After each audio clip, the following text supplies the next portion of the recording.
नमस्कार।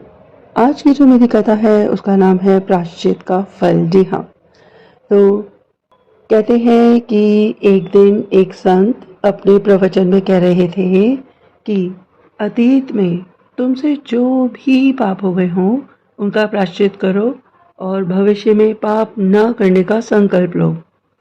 तो कहते हैं कि जब प्रवचन समाप्त हो गया तो सभी लोग वहाँ से चले गए। तब एक व्यक्ति थोड़ा सकुचाते हुए उस संत के पास पहुंचा। उसने उस संत से पूछा कि महाराज, मेरे मन में एक जिज्ञासा है। प्रायश्चित करने से पापों से छुटकारा कैसे पाया जा सकता है? तो क्योंकि संत उस समय तो बहुत सारे लोगों से, भक्तजनों से घिरे हुए थे, तो संत ने उस व्यक्ति से कहा कि कृपया करके आप कल मेरे पास आ जाना, मैं आपकी जिज्ञासा को शांत करने की कोशिश करूंगा। तो दूसरे दिन वह जो व्यक्ति था वह फिर से संत के पास पहुंचा और उसने अपना प्रश्न दोहराया। उसने कहा कि हे प्रभु, मेरे मन में ये जिज्ञासा है कि प्रायश्चित करने से पापों से छुटकारा कैसे पाया जा सकता है। तब संत ने उस व्यक्ति से कहा कि आओ मेरे साथ चलो, और संत उस व्यक्ति को नदी के किनारे ले गए। नदी तट पर एक गड्ढा था जो कि पानी से भरा हुआ था, किंतु ये क्या, पानी तो उस गड्ढे में रुका हुआ था और पानी तो सड़ रहा था। उस पानी से तो बदबू आ रही थी। और जब उस व्यक्ति ने उस पानी में देखा तो फिर उस व्यक्ति ने संत से पूछा कि क्षमा कीजिएगा, आप मुझे नदी किनारे क्यों लाए हैं और ये गड्ढा क्यों दिखा रहे हैं? इस गड्ढे में तो रुका हुआ पानी है। तो संत ने कहा कि हाँ, मैं तुम्हें तुम्हारी जिज्ञासा शांत करने के लिए यहाँ पर लेकर आया हूँ। देखो, जो गड्ढे में पानी रुका हुआ है, तुम उसको ध्यान से देखो, क्या तुम्हें उसके अंदर कुछ दिखाई देता है? तो उस व्यक्ति ने उस गड्ढे के अंदर झांक कर देखा तो उसने देखा कि उस रुके हुए पानी में न केवल बदबू सी आ रही थी, उसमें तो कीड़े भी थे और कीड़े उसी गंदगी में पनप गए थे।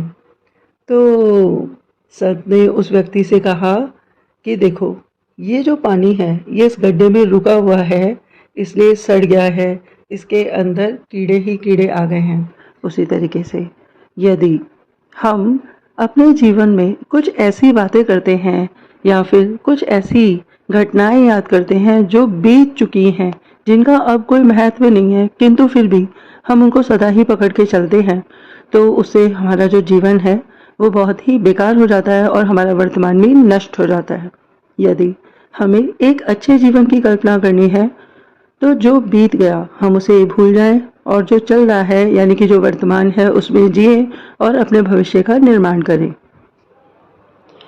तो अपनी बात को समझाते हुए उस संत ने उस व्यक्ति से कहा कि जिस प्रकार से पानी यदि एक जगह रुका रहा तो वह सड़ रहा है ना, इसी प्रकार से पानी की तरह भी पाप यदि इकट्ठे होते रहे तो ये कष्ट पहुंचाते हैं। और जिस प्रकार इस गड्ढे के पानी को वर्षा का पानी तो हिला सकता है, तो वर्षा का पानी जब तेज धार से बहेगा तो क्या होगा कि इस गड्ढे में से ये रुका हुआ पानी हट जाएगा, तो ये वापस नदी में जा मिलेगा और नदी फिर से इस पानी को पवित्र बना देगी। उसी प्रकार से यदि हम भगवान का नाम लेंगे, मंत्र करेंगे और प्रायश्चित करेंगे अपने पाप कर्मों से, भगवान से सदा ये कहेंगे कि हे प्रभु, सोते जगते उठते बैठते यदि मैंने कोई ऐसे कार्य किए हों जो सही ना हो तो कृपया करके मुझे क्षमा करें, मैं क्षमा प्रार्थी हूँ। ये प्रायश्चित रूपी बात मन को पवित्र बना देती है और इससे मन शुभ और सद कार्यों के लिए तैयार हो जाता है। जब एक बार मन में परिवर्तन होता है तो व्यक्ति आगे कभी गलती नहीं दोहराता। इसलिए प्रायश्चित से व्यक्ति का अतीत और भविष्य दोनों ही पवित्र हो जाते हैं। तो आप सब लोगों ने मेरी बात को बहुत ही ध्यानपूर्वक सुना। आप सब लोगों के अंदर बैठी आत्मा को, आपकी ऊर्जा को मेरा बारंबार प्रणाम है। आप सबका धन्यवाद, बहुत बहुत धन्यवाद।